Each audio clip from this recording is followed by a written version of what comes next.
c'est l'heure de Afrique Info, mesdames et messieurs, bonsoir. Puis l'arrivée au pouvoir de Félix Tshisekedi, les scandales se multiplient. Est notamment pointé du doigt le président sortant, Alexis Thambwe Mwamba, un proche de l'ancien chef de l'État Joseph Kabila, alors que ce mardi 2 mars 2021 devrait être élu et investi le nouveau bureau définitif du Sénat. Quoique longtemps de la même coalition politique, l'élu se défend d'être un partisan d'Alexis Thambwe Mwamba ou encore d'Éric Roubouyé, respectivement président et questeur du bureau sortant du Sénat de la République démocratique du Congo.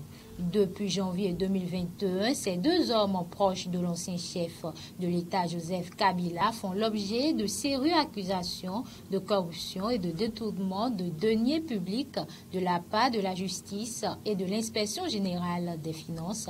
Ils ont l'un comme l'autre démissionné à la suite de pétitions mentionnant la mauvaise gestion.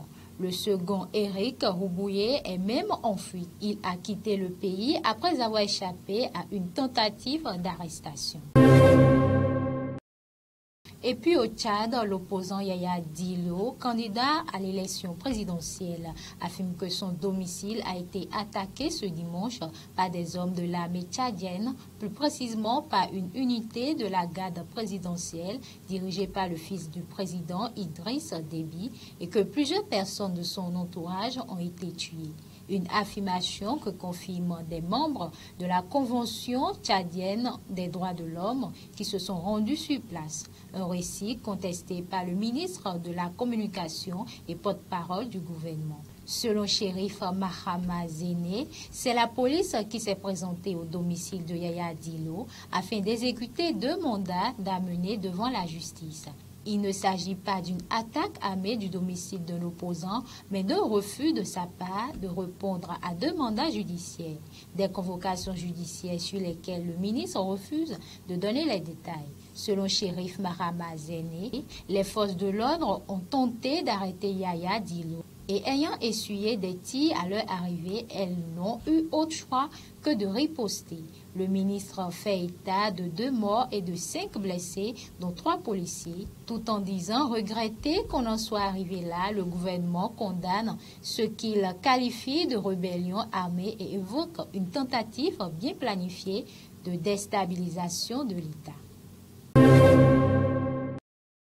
Ce lundi, le G20, qui regroupe une vingtaine de syndicats d'enseignants, observe une journée noire et une grève de 24 heures en guise de soutien à plusieurs enseignants arrêtés ces derniers jours au Sénégal. Parmi les personnes arrêtées, un syndicaliste du cadre unitaire des syndicats de l'enseignement moyen en secondaire, interpellé samedi dernier lors d'une manifestation pour la démocratie sur la place de l'indépendance au lendemain de la levée de l'immunité du député Ousmane Sonko. Ce que nous voulons, c'est que l'enseignant soit mis à sa place, explique Gounia Nyang, vice-coordonnateur du G20. Même si on doit l'interpeller, il y a une manière de le faire. Depuis que nous sommes sur la scène syndicale, c'est la première fois que nous voyons un enseignant interpellé dans sa classe. C'est une humiliation. C'est pour ça que nous avons voulu marquer le coup pour dire à l'État stop. Nous serons garants des intérêts de l'enseignant et de l'école, mais aussi des libertés consacrées par la Constitution. Pour le moment, ni la police qui a procédé à ces arrestations, ni les syndicats d'enseignants ne sont en mesure de donner le nombre exact d'enseignants arrêtés durant ces derniers jours, ni les raisons. Ensuite, Mahaman Ousmane s'est de nouveau exprimé samedi 27 février à Zindé. Le candidat du RDR Tchandi est crédité d'un peu plus de 44% des voix au second tour de la présidentielle. Selon les résultats globaux provisoires, derrière le candidat du PNDS au pouvoir, Mohamed Bazoum, qui recueille près de 56% selon ces mêmes chiffres. Devant la presse, il a de nouveau contesté les résultats de la CENI et s'est prononcé sur les centaines d'interpellations qui ont eu lieu depuis le début des troubles. Enfin, le candidat du RDR, Chandi, a interpellé la communauté internationale sur la situation qu'il estime gérable pourvu que le suffrage exprimé par les citoyens puisse être reflété par les résultats. L'opposant Ama Amadou est en garde à vue à la police judiciaire de Niamey depuis vendredi en fin de matinée. Il est entendu sur des propos tenus avant et pendant la campagne selon l'un de ses avocats. La veille, le ministre de l'Intérieur l'a accusé d'être derrière les troubles qui ont accompagné la proclamation des résultats.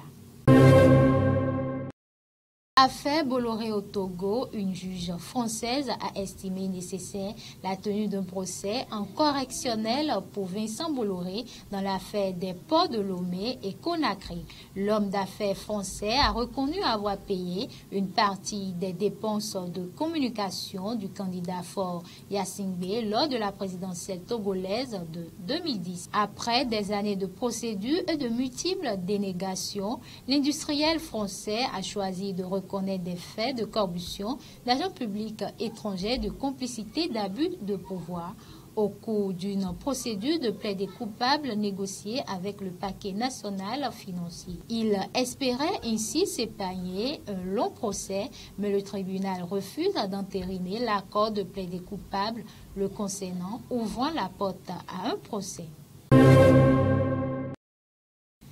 Et c'est tout pour Afrique Info. Mesdames et messieurs, merci de l'avoir suivi et bonsoir chez vous.